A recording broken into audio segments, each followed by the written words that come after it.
Russell viper সাপ নিয়ে ব্যাপক আলোচনা হচ্ছে। বিষধর এই সাপ সম্পর্কে কেউ কেউ বলছেন এগুলো মেরে ফেলা উচিত, কেউ কেউ বলছেন সাপ হত্যা করা উচিত না, কারণ সাপের বিষ দিয়ে ওষুধ তৈরি হয়। প্রশ্ন হলো সাপ হত্যার বিধান কি? দেখুন, যে কোনো জীবজন্তু মানুষের উপদ্রবের কারণ যদি হয়, তাহলে সেক্ষেত্রে সেটিকে হত্যা করা এই দৃষ্টিকোণ থেকে জায়েজ আছে, না জায়েজ কোনো কাজ নয়। তবে উপদ্রবের কারণ না হলে অযথাই কোনো প্রাণীকে দেখেই হত্যা করতে উদ্যত হওয়া বা হত্যা করতে চাওয়ার ভিতরে কোনো কল্যাণ নিহিত নেই। আমাদের সমাজে অনেকে আছেন, বেশ অনেকগুলো প্রাণী দেখলে অযথাই সে প্রাণীকে হত্যা করা বা উত্ত্যক্ত করা, এটা করে মজা নেওয়ার চেষ্টা এক ধরনের মানুষ করে থাকেন, যেটা একেবারে গর্হিত কাজ। প্রত্যেকটা প্রাণীকেই দয়া এবং মায়া দেখানো ইসলামের শিক্ষা। তবে হ্যাঁ, কোনো প্রাণী বিষধর, কোনো প্রাণীর উপদ্রব থেকে আমরা বাঁচতে চাচ্ছি, আমাদের ফসল হানি করছে, আমাদের ডিস্টার্ব করছে নানাভাবে, কষ্টের কারণ হচ্ছে, তাহলে সেক্ষেত্রে সেগুলোকে হত্যা করা সম্পূর্ণ জায়েজ আছে। তারই অংশ হিসাবে বিষধর কোনো সাপ যদি হত্যা করার প্রয়োজন হয়, যেটি আমাকে কামড় দিতে পারবে বা অন্য কাউকে কামড় দিতে পারে বা ক্ষতিগ্রস্ত হওয়ার আশঙ্কা আছে, সেই জায়গা থেকে হত্যা করতে চাইলে সেটি জায়েজ আছে। তবে সাপের অনেক সাপ আছে যে সাপগুলো মূলত জিন সাপের আকৃতি ধরে থাকে, শয়তান সাপের আকৃতি ধারণ কথাও বিভিন্ন হাদিসে বর্ণিত আছে।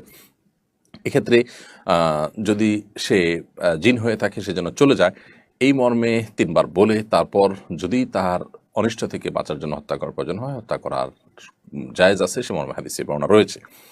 তার মানে কোনো সাপ যদি, যে কোনো জিন যদি সাপের আকৃতি ধারণ করে থাকে, তাহলে সে নিজ দায়িত্বে চলে যাবে যদি আপনি ৩ বার তাকে বলে থাকেন। আর যদি না যায়, তাহলে সেক্ষেত্রে সে জিন নয় বরং প্রকৃতই সাপ, সেটি আপনি জেনে তাকে চাইলে হত্যা করতে পারেন, যদি তার ক্ষতি থেকে আপনি নিজে বা অন্য কাউকে বাঁচার প্রশ্ন থাকে। আর যদি সেরকম কোনো প্রশ্ন না থাকে, যেটি বললাম যে অহেতুকই যে কোনো প্রাণী হত্যা করার ব্যাপারে শরীয়ত আমাদেরকে উৎসাহ দেয় না।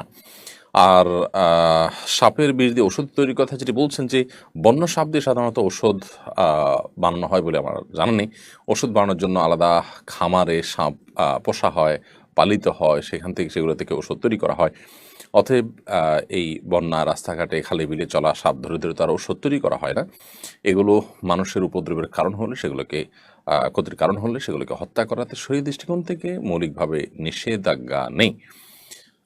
তবে ওই যে মূলনীতি মাথায় রাখতে হবে যে অহেতুক কোনো প্রাণীকে হত্যা করা বা দেখলেই সেটাকে তাড়িয়ে বেড়ানো অথবা উত্ত্যক্ত করা, অনেক প্রাণী ক্ষেত্রে আমাদের সমাজে অনেককে দেখা যায় এগুলো করে তারা মজা পেয়ে থাকেন, যেটা অনুচিত এবং নির্মমতা কিছুটাও। মোহাম্মদ আবু তালেব আপনি লিখেছেন, হাজী সাহেবগণ মোয়াল্লিম বা এজেন্সির জমজমের পানি সরবরাহ করছেন। হাজী সাহেবগণকে মোয়াল্লিম বা এজেন্সি জমজমের পানি সরবরাহ করেছেন। এই পানি না খেয়ে কোনো হাজী সাহেব যদি দেশে নিতে চান, সেটা ঠিক হবে কিনা? সম্পূর্ণ ঠিক আছে। কোনো মোয়াল্লিমকে, কোনো হাজী সাহেবকে তার মোয়াল্লিম, সৌদি কর্তৃপক্ষ অথবা এজেন্সির তরফ থেকে ছোট ছোট জমজলে পানি দেওয়া হলো পান করার জন্য।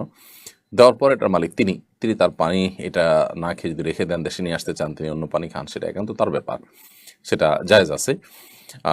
বিমানে পরিবহন করার ক্ষেত্রে এটা যদি সেফটির সাথে, নিরাপত্তার সাথে আনা হয়, যে অন্যের লাগেজ বা নিজের লাগেজ সেখান থেকে ক্ষতিগ্রস্ত হওয়ার সম্ভাবনা থাকবে না, সেরকম দায়িত্বশীলতার সাথে যদি কেউ আনতে চান, সেটা আনতে পারেন, তার ব্যাপার। যদিও সাধারণত বিমান কর্তৃপক্ষ থেকে নির্দেশনা থাকে এগুলো না আনার জন্য, কারণ এতে পানি বোতল ফেটে অন্যদের বা নিজের মালামাল ক্ষতিগ্রস্ত হতে পারে সেই জায়গা থেকে। তো সেরকম আশঙ্কা থাকলে সেটা করা উচিত হবে না, কারণ আমি এমন কোনো কাজ করা জায়েজ হবে না যে কাজ দ্বারা আমি নিজে কিংবা অন্য কেউ ক্ষতিগ্রস্ত হতে পারি না। বিসমিল্লাহির রহমানির রহিম বলেছেন, লা দারারা ওয়ালা দিরারা, নিজে কিংবা অন্য কারো ক্ষতি করার কোনো সুযোগ ইসলামে নেই। অতএব সেটি যদি আশঙ্কা থাকে তাহলে জায়েজ নয়। তবে নিজ দায়িত্বে যদি সেটাকে তিনি খুব ভালোভাবে যথাযথভাবে সংরক্ষণ করে আনেন, যে এটি অন্য কারোর বা নিজের কোনো জিনিসপত্র নষ্ট হওয়ার কারণ হবে না, তাহলে সেক্ষেত্রে সেটি নাজায়েজ হওয়ার কোনো কারণ নেই। বিশেষ করে মোয়াল্লিম বা এজেন্সি কিংবা সৌদি গভর্নমেন্ট যে পানি দিয়ে থাকেন হাজিদেরকে রুমে রুমে, হোটেলে অনেক সময় ছোটো ছোটো বোতল সরবরাহ করেন, সব ক্ষেত্রে দেয় যে সবাই তাও না। যদি এরকম দিয়ে থাকেন, তাহলে সেক্ষেত্রে সেটা আপনি নিয়ে আসাটা একান্ত আপনার ব্যক্তিগত বিষয়, নাজায়েজ নয়। তামান্না চাঁদনি আপনি লিখেছেন, আমার পরিবারের কাউকে না জানিয়ে বিয়ে করেছে, এজন্য আব্বু তাকে ঘর থেকে বের করে দিয়েছেন। এই পরিস্থিতিতে আব্বুর আসলে কি করা উচিত ছিল? আপনি প্রশ্নটা সম্ভবত কিছুটা কোনো শব্দ বা কোনো কিছু অংশ বাদ পড়েছে। আমার পরিবারের কাউকে না জানিয়ে বিয়ে করেছেন। কে? আপনার বোন কিংবা ভাই, কেউ আপনার পরিবারের কাউকে না জানিয়ে বিয়ে করেছেন, এজন্য আপনার বাবা তাকে ঘর থেকে বের করে দিয়েছেন। ব্যাপারটা যদি এরকম হয়, তাহলে আমি বলব যে বাবার কি করা উচিত ছিল এটি নির্ভর করে যে আসলে ঘটনা কি ঘটেছে তার উপরে। যদি সন্তানদের কেউ বাবা মাকে না জানিয়ে বিয়ে করেছে এবং বিয়ে করা তাদের জন্য জরুরি ছিল না, এবং আজকাল যে বিবাহ বহির্ভূত অবৈধ সম্পর্ক হয়ে থাকে, হারাম রিলেশন হয়ে থাকে, সে হারাম হারাম রিলেশনটাই চূড়ান্ত রূপ নিয়ে বিয়ে পর্যন্ত ঠেকেছে, অথচ এটি অপাত্রে হয়েছে এবং যথাযথ জায়গায় হয়নি, এবং আপনার এমন কাজ করে বসেছে সন্তান যেটি আসলে কোনোভাবেই তার তার ফ্যামিলির সাথে যায় না, অথবা দিনদারিতার ক্ষেত্রে ঘাটতি আছে, অর্থাৎ যৌক্তিক কোনো গ্রাউন্ড যদি থাকে এক্ষেত্রে, তাহলে বাবা মার আপত্তি করার স্কোপ আছে। কুফু বা সামঞ্জস্য বিয়ের ক্ষেত্রে রক্ষা করাটা সুন্নাহ। যদি কুফু বা সামঞ্জস্য এটি রক্ষা না করা হয়, তাহলে সেক্ষেত্রে অভিভাবকদের সেখানে আপত্তি তোলার শরীয়ী দৃষ্টিকোণ থেকে সুযোগ এবং অধিকার রয়েছে। সেই জায়গা থেকে বাবা কিন্তু আপত্তি তুলতে পারেন সন্তানের বিয়ের ক্ষেত্রে, এরকম বিয়ের ক্ষেত্রে। আর যদি সেরকমটি না থাকে, তাহলে সেক্ষেত্রে বাবার আপত্তি তোলা উচিত নয়। কারণ হলো সন্তান বিয়ে করেছে, যদি অভিভাবকের মাধ্যমে বিয়ে করাই হলো উচিত। আল্লাহ সুবহানাহু ওয়া তাআলা কোরআনে কারিমে অভিভাবকদেরকে নির্দেশ করেছেন, ওয়ানকিহুল আয়ামাকুমুস সালিহিনা মিন ইবাদিকুম ওয়া ইমামিকুম, তোমরা তোমাদের অধীনস্থদের বিয়ে দাও।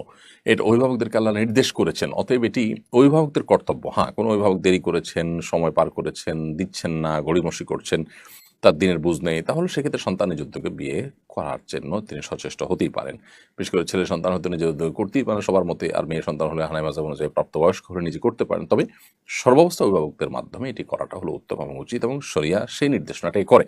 এখন সন্তান কোনো কারণে সেটি যদি ভায়োলেশন করে, তাহলে যথাযথ পাত্রে মোটামুটি হয়েছে, একেবারে গাছে মাছে হয়নি, বা অনেক বেশি আপনার আকাশ পাতাল ব্যবধান হয়নি, অসামঞ্জস্য হয়নি, এরকম যদি হয়, তাহলে সেক্ষেত্রে আমার মেনে নেওয়াটাই হলো উচিত, যদিও সন্তান ভুল করেছে তাকে সংশোধনী দিয়ে। অতএব এই বিষয়গুলোতে আসলে কি ঘটেছে, অ্যাকচুয়াল ঘটনা কি, সেটা উল্লেখ করে তারপরে প্রশ্ন করলে আমরা যথাযথ উত্তর একেবারে টু দ্য পয়েন্টে দেওয়াটা সহজ হয়। আব্দুল্লাহ নোমান, আপনি লিখেছেন, কোরবানির পর দিন ঢাকায় দেখা যায় ফকিরেরা কোরবানির দিন প্রাপ্ত কোরবানির মাংস বিক্রি করে থাকেন। গরিবেরা কোরবানির মাংস পাওয়ার পর বিক্রি করে দিলে কোরবানিতে তার কোরবানির কোনো ক্ষতি হবে কিনা?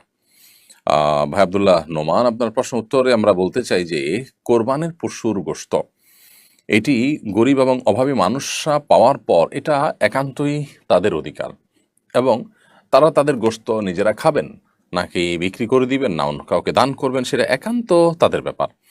অতএব কোরবানির পশুর গোশত গরিব অভাবী মানুষরা যদি বিক্রি করে দেন, তাতে কোরবানির পশু যিনি কোরবানি করেছেন তার কোরবানির কোনো প্রকার ক্ষতি হবে না। আমাদের একটা জিনিস পরিষ্কার থাকা উচিত, যখনই আমি কোনো জিনিস কাউকে দিয়ে দিব, তখন এই জিনিসটা তার হয়ে যাবে, তখন আর আমার উপরে তার কোনো কিছু বর্তাবে না। নবী করিম সাল্লাল্লাহু আলাইহি সাল্লাম একবার একজন কৃতদাসী তিনি সাদাকার গোশত রান্না করছিলেন, সেটা দেখে তিনি রসিকতা করে তাকে বললেন যে, তোমার সাদাকার গোশত রান্না করছো, সরি তুমি দেখি গোশত রান্না করছো, সেখান থেকে আমাদেরকে অফার করবে না? তখন তিনি খুব স্বাভাবিকভাবে নবী সাল্লাল্লাহু আলাইহি সাল্লামকে অফার করছিলেন, কিন্তু বলছেন, ইয়া রাসূলুল্লাহ, আপনি তো সাদাকা বা যাকাতের জিনিস খান না, আপনার বংশের লোকদের জন্য এটিতে হারাম করেছেন আল্লাহ তাআলা, তো এটিতেও সেই রকম গোশত। তখন নবী সাল্লাল্লাহু আলাইহি সাল্লাম বলেছেন, লাকি সাদাকাতুন ওয়া লানা হাদিয়াতুন, তোমার জন্য এটি সাদাকা হতে পারে, তোমার জন্য এটি জাকাত হতে পারে, কিন্তু আমার জন্য সেটি হাদিয়া। কারণ তুমি যখন পেয়ে গেছো, এরপরে তুমি পেয়ে যখন কাউকে দিচ্ছ, তখন সেটি কিন্তু আর সাদাকার আওতায় থাকছে না, বরং সেটি কিন্তু সম্পূর্ণ ভিন্ন একটা সাধারণ গোষ্ঠী পরিণত। তোমার জন্য তুমি সাদকা হিসাবে গ্রহণ করেছো, বাট গ্রহণ করার পর তুমি এখন মালিক, তুমি যা খুশি তা করতে পারো। তো এই হাদিসের আলোকে আমরা বুঝতে পারলাম যে মূলত নবী করিম সাল্লাল্লাহু আলাইহি সাল্লামের নির্দেশনা ছিল এরকম যে সাদাকা হোক বা যে কোনো জিনিস হোক, প্রাপক পেয়ে যাওয়ার পর সেটা কি করবেন না করবেন সেটা একান্ত তার এখতিয়ারাধীন বিষয় হয়ে যায়।